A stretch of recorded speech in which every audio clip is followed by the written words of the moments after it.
रोज बातें है बाबा, तो हाँ। आप फिर नागा संप्रदाय से हैं?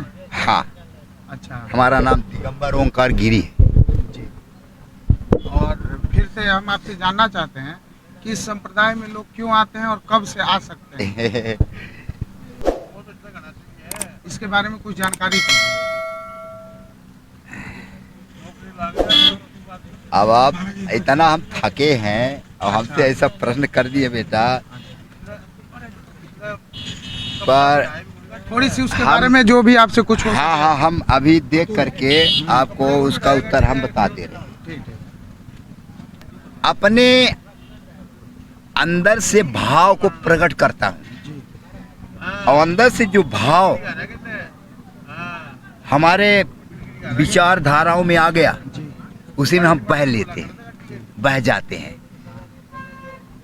उसको हम बह जाते हैं एक जल की भांति। आप लोग सुने होंगे कि जो साधु सन्यासी होते हैं ये नदी की पानी की भांति होते हैं, बह जाते हैं, ये बहते रहते हैं। ये उसको अन्यथा में मत लीजिए, जैसे कोई नाराज करे बापू तो ऐसा बोल दिया, नहीं। अच्छा गुरुदेव, इसमें भी जैसे आप बता रहे हैं कि आप केवल फल पाते हैं, क्या नागा संप्रदाय में भी ऐसे संत होते हैं जो मांस भक्षण या इत्यादि ये सब करते हैं? ये कोई भी संप्रदाय हो सकती है नागा साधुओं में?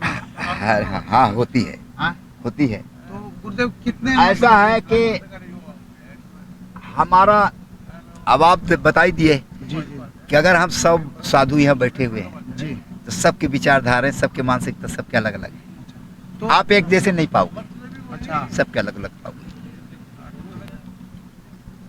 जैसे हमारे यहाँ घूरी हो गए, अच्छा, तो ये नागा संप्रदाय से जुड़े आते होते हैं। हमारे ही यहाँ से हैं, जी लेकिन वो अपना जो कर्म है, जो किराए हैं, अभी पहले बता चुका हूँ ना, जी पहले बताया ना कि कर्म, अब वो अघोर पंथ का कार्य करने लगे, वो तंत्र मंत्र क्रियाएं करने लगे शमशान घाट में। अच्छा न नहाना है न धोना है, अपना तपस्या में पड़े हैं, जी तप हमेशा तप में रहेगी वो। जी।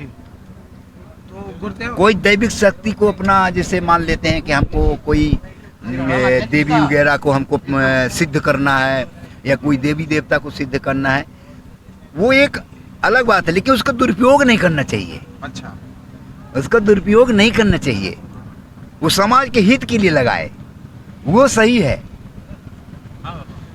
अच्छा, अगर उस मंत्र को समाज के हित में लगाए तो सही है, अगर उसका दुरुपयोग किया, उसका गलत स्वयं उसका भोग, तो वो गलत है, वो हम उचित नहीं मानते हैं। अच्छा गुरुदेव, तो नागा संप्रदाय में जैसे हैं कि साधु केवल शिव जी की पूजा करते हैं या राम भगवान? सबकी पूजा करते हो, वो अपने अपने सबके गुरु हैं। हमारे गुरु स्वामी गुरु निरंजन देव स्वामी कार्तिकेय महाराज जी हैं, जी हम उनको पूजा करते हैं, वही हमारे गुरु हैं, वही हमारे सब कुछ हैं। हमारे पिता जो हैं महादेव हैं, और माता हमारी पार्वती है। जी। संसारी हमारी कोई न माँ है न कोई पिता है, वो हम सब कर चुका हूँ, 2013 में किया। गुरुदेव, बहुत लोगों का मिथ है कि जैसे कि नागा साधु जो लोग हैं वो केवल कुंभ के मेले में देखे जाते हैं, फिर नहीं देखे जाते, तो वो लोग रहते कहाँ हैं? उन लोग का निवास सब स्थान कहाँ अपना है? गुफा में, जैसे हम देखो, हम अपना ही बता रहे हैं, हम सबकी नहीं बोल रहा हूँ। ये कोई जैसे आपके टीवी के माध्यम से, ये यूट्यूब के माध्यम से अगर कहीं हमारी बात अगर चली जा रही होगी, तो उसको अपने अंदर आप नहीं अनुभव कर लेंगे कि हम सारे समाज साधु को बोल रहा हूँ, अपना अनुभव बता रहा हूँ, ये हम अपना व्यक्तिगत अनुभव बता रहा हूँ। तो गुरुदेव, हम आप लोग का निवास स्थल जान सकते हैं कि महाकुंभ के बाद आप लोग का निवास स्थल कहाँ होता है? 20 फुट ये जहाँ बैठे हुए हैं, जी 20 फुट नीचे गड्ढा है, उसके अंदर गुफा है, ऊपर से इतना जितना ये आपका ये धूना बना है, इतना छिद्र है, हम उसके अंदर हम रहते हैं 24 घंटे। हम अपनी बात बता रहा हूँ। गुरुदेव, कोई निश्चित स्थान नहीं होता है ना? नहीं, हम अब देखिए, हम 2013 में आज आया हूँ, आज आया हूँ गुजरात से। अच्छा, 13 साल बाद, 12 साल बाद। इन लोग का पता रहता है जो अवघड़ संप्रदाय से हैं जो, तो इन लोग को कहा जाता है कि ये लोग अधिकतर शमशान में रहते हैं।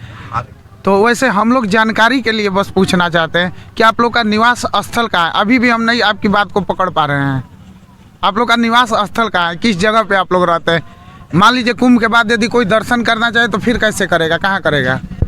वो स्थान में आपको, उसके स्थान में जाना पड़ेगा आपको। स्थान कौन सा होता है, वही महाराज पूछ रहे हैं मान हम। लीजिए हम गुजरात में हैं, हमारे गुरु भाई जो यहाँ बैठते हैं वो हिमाचल प्रदेश में है, वो उनका भी गुफा है। अच्छा वो जो अभी वो गुरु भाई अभी है ये आया था ये अच्छा, हाँ वो बच्चा था। ये बाल ब्रह्मचारी है, असली भगवान शिव के रूप है, ये बालक के रूप में देखो प्रकट हुए हैं। हमारा लक्ष्य स्वीकार करोगे? पक्का? हमारा लक्ष्य है कि सनातन धर्म सुरक्षित, तभी हमारा जीवन सफल है। धन्यवाद हमारी गुरुदेव। तपस्या स्वीकार। फिर इस शरीर का जन्म लेना ही मेरे लिए फिर नरक है। हमारी ये सोच कह रही है बेटा कि हम जिस माँ के गर्भ से जन्म लिया, हमारी शरीर नष्ट हो गई, बिना मतलब बिना कुछ जिसके लिए आई थी वो नहीं कराई और चली गई, तो हमको अगले जन्म फिर जन्म लेना पड़ेगा और वो कार्य करके हम छोड़ूंगा बेटा। जी जैसे गुरुदेव जैसे सनातन में है कि हम लोग हैं तो सबको यज्ञोपवीत धारण करना होता है और सिखा रहता है या कर्ण छेदन संस्कार होते हैं, तो क्या ये सब आप लोग भी मतलब हम लोग करा सकते हैं? हमारे में सब यही होता है। अच्छा। हमारे संप्रदाय में भी, हमारे साधु समाज में सारा यही होता है। जो आपके गृहस्थ जब से जन्म लेते हैं तो जब तक आपका शादी विवाह नहीं हो जाता है तब तक वो संस्कार, वो क्रियाएं चलती रहते देखते हैं कि नागा संप्रदाय में चाहे किसी भी अन्य साधु समाज को कि वो कभी यज्ञोपवीत धारण नहीं करते हैं, ऐसा क्यों? क्यों नहीं पाई? ये देखो, ये देखो, ये यज्ञोपवीत है। यज्ञोपवीत में देखो ये 2 रुद्राक्ष है, यज्ञोपवीत है। ये कौन कहता कि नहीं पहनता? और साधु लोग को गुरुदेव देखते हैं कि वो लोग उन लोग का कर्ण छेदन या और चीज होता है, तो देखो गृहस्थ भी करा सकते हैं इस चीज को? हाँ हाँ गृहस्थ करा दे, वो तो कंछेदन इसको बोलते हैं, कंछेदन। जी हम सब करवाते हैं, हम लोग भी करवाते हैं। गृहस्थ को क्या कराना चाहिए इस चीज को? नहीं करवाते, वो तो संस्कार है, वो संस्कार है, वो हमारी वो एक वो वो श्रृंगार है।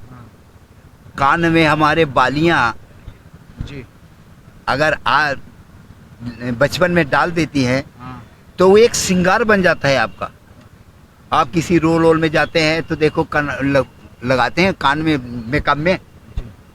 जब तक कान में वो बालियां नहीं लगाते हैं तो बंडा बंडा जैसे लगता है, जैसे ये बिना मन का ये रोल कर रहा है। अच्छा गुरुदेव, आपके दर्शन और आपसे बात करके बहुत अच्छा लगा और आपसे आशीर्वाद की कामना करते हैं। ये फिर बेटा हम कुछ नहीं बोल रहे हैं, ये हमारी भाषा एक भी नहीं है, ये एक भी भाषा नहीं है हमारी बेटा।